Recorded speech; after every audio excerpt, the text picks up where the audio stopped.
Hi, my name is Phil and it is way past my bedtime, but I've got Days Gone to play. Welcome to First Hour Reviews. Go on, Josie, there's monsters approaching. You ready? Go on, take the gun, take the gun.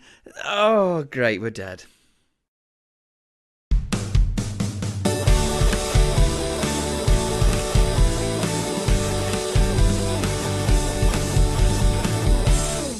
Hi, welcome to First Hour Reviews. My name is Phil. I am a tired, viciously time-restricted father who just wants to review the latest video games solely based on their opening 60 minutes. Why, you may be asking? Well, that's because of my little co-presenter here, my noisy little co-presenter, Josie. I told you she's noisy. She keeps me up most nights, lovingly and sometimes annoyingly, but I must use all of my spare time looking after her, bathing her and feeding her, and just making sure she's growing up nicely.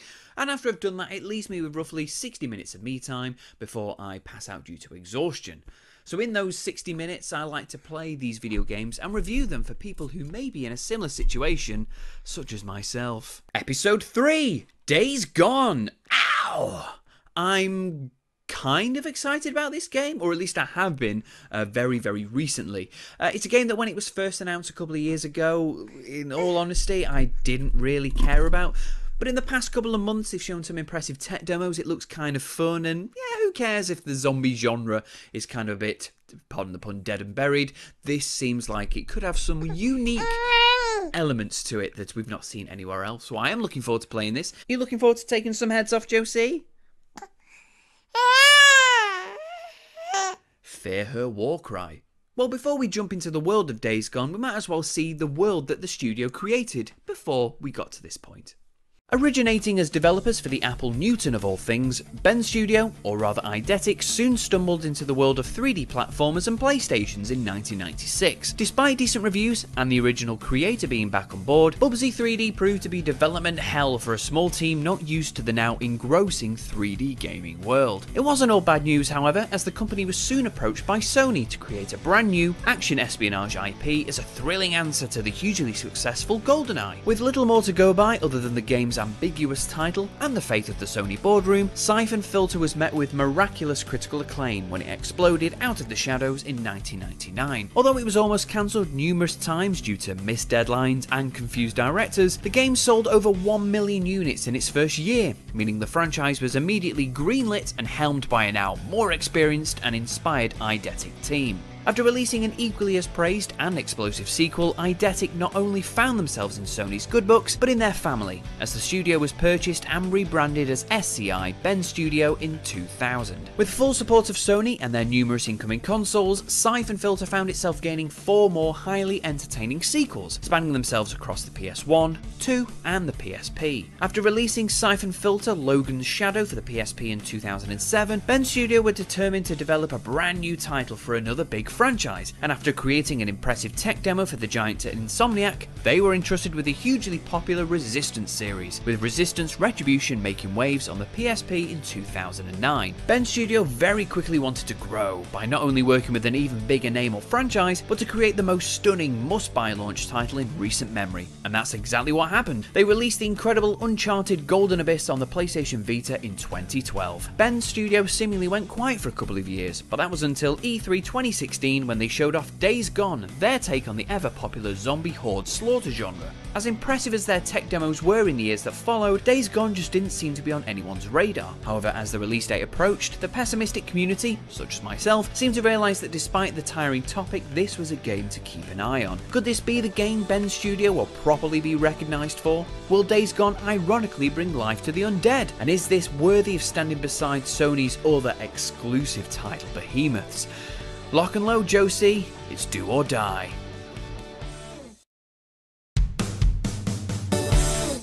You may be forgiven for questioning the mere existence of Days Gone. After all, the past decade has been literally overrun by the zombie survival narrative. However, what you may not be forgiven for is avoiding this game because of that fact. Days Gone is a gorgeous, captivating survival game that tries, and for the most part succeeds in breathing new life into this tired, decrepit, formulaic genre. Ben's studio's take on the inevitable biological warfare sees you step into the muddy shoes of Deacon St. John, a drifter simply trying to survive 700 days plus since the outbreak of a deadly contagious plague. I know it's awful, babe. The story opens on Deacon attempting to get his wife to safety, all thanks to the state's cleanup crew, Nero, and their handy little helicopter. But a noble pledge to protect his brethren sees his wife evacuated and seemingly killed alone. Fast forward to the game's present day, where we see Deacon and his brother Boozer surviving together in this sparse, ravaged and terrifying dog-eat-dog, or rather freaker-eat-dog world. The game's opening 60 minutes manages to expertly expose you to the game's many predators and game mechanics, which is obviously perfect for someone such as myself with very little time to immerse myself into such a vast open world. Within my playthrough, I came face to face with the game's most popular killer, and the friends and family we once knew, the Freaker. Calling them zombies is wrong, and calling them human is naive, as these poor sods have been biologically mutated and now feed on the faces of the living. Ranging in different speeds, ferocity and strength, Freakers make up a considerable number of the land's population, so approach with caution and be mindful of your own surroundings and ammo. Perhaps one of the most harrowing of the game's meatbags is the Newt, a cute name for something that perhaps once was. These former playful children can be avoided or butchered. It's up to you and your conscience to decide your actions. As well as these two delightful brands of infected, Days Gone will also shower you with deranged cult leaders, marauders, panicked military, and bloody mutated animals. So no matter where you'll go, you'll never be too far away from a bloodbath. In similar fashion to The Last of Us, Days Gone tries to introduce many different ways for a player to kill a monster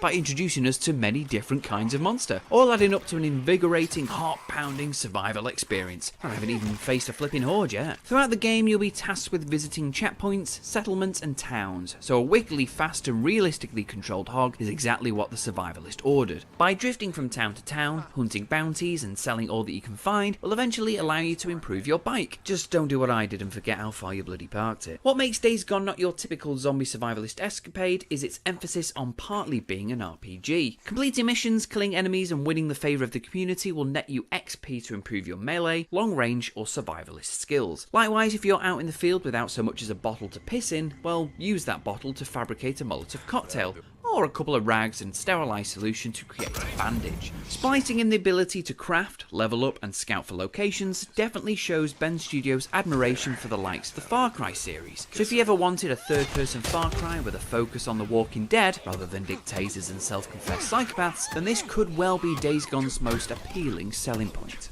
I suppose it's unfair to critique a game's narrative after only giving myself 60 minutes to experience it. However, that being said, first impressions are important, right? Character-wise, our lead, Deacon St. John, is your typical white American bloke angry at the world and handy with a shotgun. So far, so unoriginal. With the game centred around a catastrophe and the population striving to thrive in the aftermath, I need to be able to care about the character I've been forced to play as. However, upon first meeting Deke and his tattoo-headed biker bro, I'm really not invested from the off. This same level of predetermined disappointment and foreshadowed pessimism can also be applied to the game's environment and somewhat lacking atmosphere. What always made the Resident Evil franchise so terrifying was its dark, claustrophobic world. However, it's very different to feel the same degree of fear and fluster within a primarily sparse open world. Don't get me wrong, each time I mindlessly traipsed into a freaker's den, everything was far more contained, making me feel suffocated as I tried to come out of it alive. However, in between each objective or landmark, I found Oregon to be a little too desolate and unthreatening for my liking, which is a shame.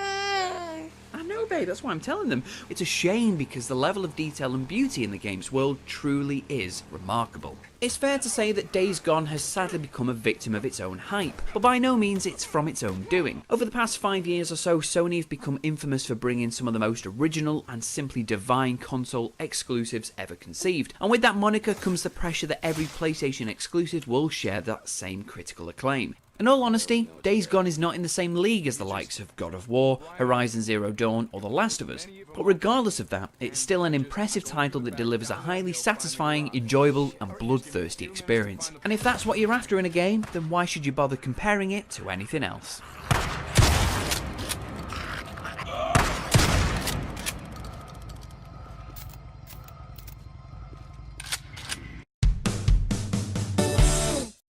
So, here are my final thoughts. Days Gone gets a light recommendation, or a soft recommendation, however you wish to say. Do you want to hold it for me, baby? There we go. There's a lot going for the game. The bike mechanics for one, the landscapes are absolutely gorgeous. A bit barren for my liking, as I've said, but they are gorgeous to just ride round or walk round or die in, however, whatever you find yourself doing the most. At the moment, the story and the characters are a little shallow, a little bare bones. However, I've only experienced 60 minutes of it, so that could all change, and hopefully, because first impressions of Deacon St. John, and yeah, I don't really like, or rather, I don't really care for him. The shooting is pretty basic. I didn't touch that on the review, but yeah, it's pretty standard. It's nothing innovative or mesmerising, but you know what? It does the job and it kills people, which is ultimately what it's asking for. But yeah, there is a lot going for it in terms of the missions and quests and progression as well.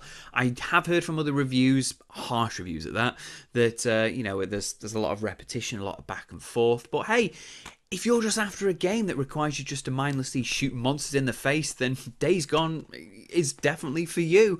Whether you pay full price for it now or wait for it to dip in price inevitably a little bit later, it's definitely worth picking up at some point in your PlayStation 4's life cycle.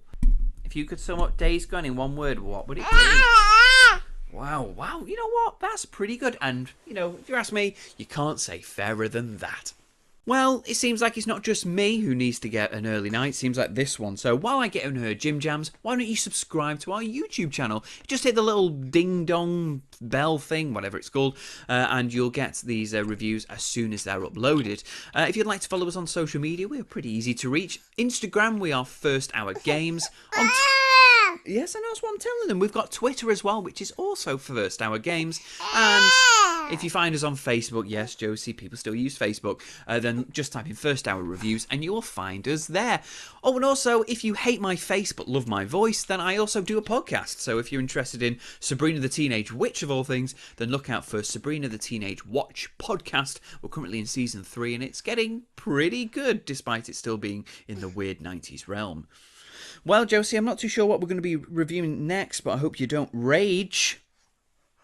Yeah, we're doing Rage 2 next, I think. So until then, it's bye from me and it's bye from Josie. Say bye, baby! Bye! Bye! One day we will get a first word here.